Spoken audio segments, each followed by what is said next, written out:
সবচেয়ে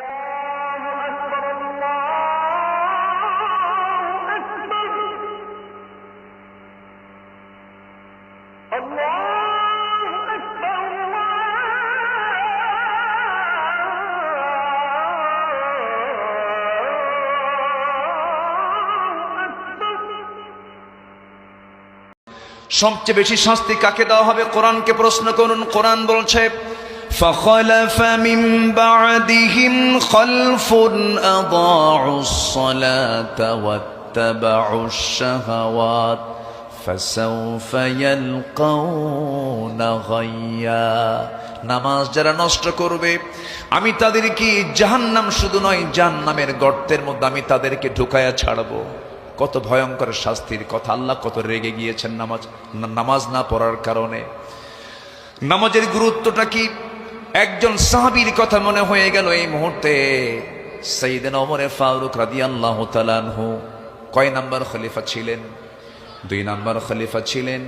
সারা জীবন দোয়া করেছেন, আল্লাহুম্মা রযুকনি শাহাদাতান ফি সাবিলিক ওয়াজআল মাউতি ফি বালাদি রাসূলিক।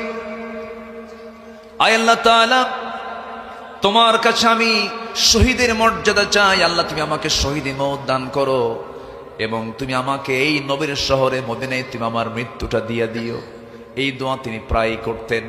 কিন্তু যে সময় তিনি এই দোয়া জীবনের শেষ সময়ে এসেও যখন তিনি দোয়াগুলো করতেন, সবার কাছে এটা আশ্চর্য মনে হতো, কারণ মদিনায় যুদ্ধ হওয়ার কোনো সম্ভাবনা নাই। মদিনায় যুদ্ধ না হলে তিনি শহীদ হবেন কেমনে? কিন্তু আল্লাহ তাআলার কি ফয়সালা! আল্লাহ রাব্বুল আলামিন সাইয়েদনা ওমর ফারুকের এই দোয়াটা কবুল করলেন। কোন এক ফজরের সময় তিনি মসজিদের দিকে রওনা করলেন, নামাজ পড়তে না পড়াতে? বলেন বলেন বলেন। শাসকরা নামাজ পড়বে না পড়াবে? মুসলিম শাসকরা নামাজ পড়বে না পড়াবে? পড়াবে। এটা হচ্ছে মুসলিম শাসকের বৈশিষ্ট্য। সাইয়েদনা ওমর ফারুক রাদিয়াল্লাহু তাআলা আনহু নামাজ পড়ানোর জন্য চলে গেলেন, মসজিদের দিকে রওনা করলেন। মসজিদে গিয়ে পৌঁছে গেলেন, নামাজ শুরু করে দিলেন। প্রথম রাকাতটা খুব মনোযোগ দিয়েছেন, সুন্দর করে পড়লেন। প্রথম রাকাত হয়ে গেল। দ্বিতীয় রাকাতে নামাজ পড়তে নিয়ে রুকুতে যখন গেছেন, একাততায় এসে ডান দিক থেকে এক জালিম এসে তার পেটের মধ্যে চাকু ঢুকায়া দিয়েছে। ছুরিকাঘাত করা হলো। তিনি সজাগ হতে হতেই আবার তাকে উপর্যুপরি ধরে তাকে ধরাশয়ী করা হলো। তল পেটে 2টা চাকু, 2বার করে ডাবল স্টেপ করা হলো।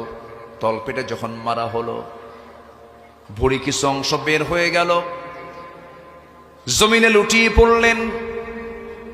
জমিন রক্তে রঞ্জিত হয়ে গেল। সব মুসল্লি চতুর্দিক থেকে ঘেরাও করে সেই জালিমকে ধরেও ফেলল। কয়েক ঘন্টা সেন্স নাই। সেন্স যখন ফিরে পেলেন, তিনি চোখটা খুলেই দেখেন তার সামনে সন্তান আব্দুল্লাহ ইবনে ওমর সামনে বসে বসে কান্দে। মুস্কি মুস্কি হাসি মেরে বলছেন, আব্দুল্লাহ কান্দো কেন? তোমার বাবার তো দোয়া কবুল হয়ে গেছে। তোমার বাবা দুনিয়া থেকে বিদায় নিয়ে নেবে। তোমার বাবার সারা জীবনের দোয়া ছিল শাহাদাত।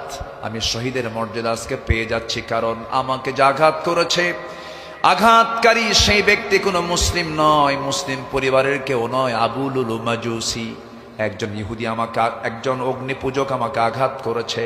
আমি নিশ্চিত শহীদের মর্যাদা পেয়ে যাচ্ছি, আমি শহীদ হতে চলছি। আব্দুল্লাহ, মন খারাপ করো না, কেঁদো না, তুমি আমার জন্য পানি আনো।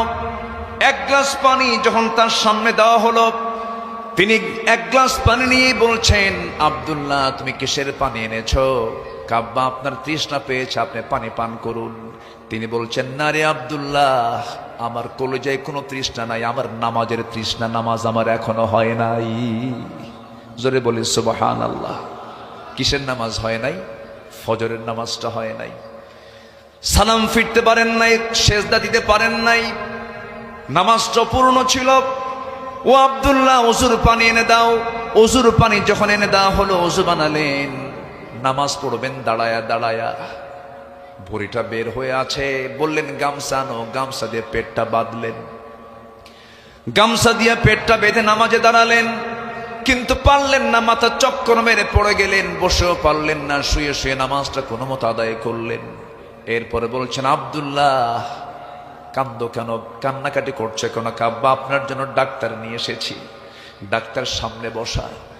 ডাক্তার বলছে, আমিরুল মুমিনিন, সুযোগ দিলে পরে আমি আপনার কিছু সেবা করতাম, কিছু চিকিৎসা দিতাম, কি করবেন বলুন? ডাক্তার বলছে, আমি আপনার জন্য দুধ এনেছি, দুধটা পান করুন। উটনির দুধ তার হাতে দেওয়া হলো। উটনির দুধটা তিনি পান করা শুরু করলেন। গোটা গ্লাসের দুধ তিনি পান করলেন, কিন্তু পেটের মধ্যে গেল, স্টমাকে গেল, কিন্তু থাকলো না। নারী তো ফুটো হয়ে গেছে, দুধগুলো সব পেট দিয়ে বের হয়ে গেল। সঙ্গে সঙ্গে ডাক্তার জিহবায় কামড় মেরে বলছেন, আহারে, আমরা আমাদের খলিফাতুল মুসলিমিনকে হারাতে যাচ্ছি, তিনি আর বাঁচবেন না। এই কথা শোনা মাত্র ওমরে ফারুক মুস্কি হাসি মেরে বলছে, ডাক্তার বাঁচাবা কেমনে? কারণ আমার রব আমার নাকের মধ্যে জান্নাতের ঘ্রাণ ঢুকাইয়া দিয়েছে। আমি দুনিয়া থেকে বিদায় নেব, আমি আর বাঁচব না।